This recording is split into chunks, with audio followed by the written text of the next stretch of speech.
Зависници во поликлиниката Чаир, во населбата Ченто, во Ѓорче Петров, во Шуто Оризари и во болницата во село Бардовци. Според планот на Министерството за здравство, секоја голема населба ќе мора да возможи терапија на околу 100 зависници. Министерот Венко Филипче не попушта пред критиките од јавноста, откако најави дека дел од зависниците од кисела вода ќе се префрлат на лекување и во поликлиниката Јане Сандански во населбата Аеродром.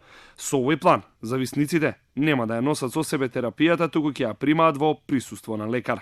Целта на дисперсијата е да покажеме дека секој има право на соодветен пристап кон здравствена заштита и второ соодветен квалитет на здравствената заштита која што ја прима. Тоа се наши сограѓани, тоа се наши пријатели, комшии, секој има право да биде третнат блиску до местото на живење, но на соодветен начин и ние таков план спремаме. Филипче идејата е црпи од искуствата на земји од Европската унија. Целта му е зависниците да не се чувствуваат маргинализирани и гетоизирани, додека не заживеат плановите на министерот. Полицајци ќе ги обезбедуваат клиниките кои ќе добијат пациенти зависници. Јас сум цврсто убеден дека нема да има во 8 септември се случува истиот процес за лекување како и во кисела вода, меѓутоа на ова место имаме 60-на, а ваму имаме 500 пациенти. И тоа е главниот проблем. Со 60-на луѓе тој процес се одвива одлично.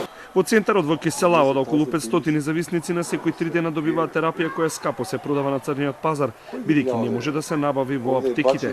Тие или ја продава или ја менуваа за хероин, а терапијата или дрогата често ја вбризгуваа во парковите.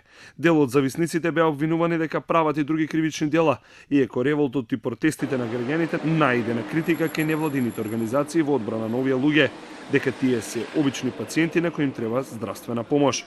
Македонија со ваков проблем лекува 1590 регистрирани зависници, иако реалната бројка е 4 пати поголема.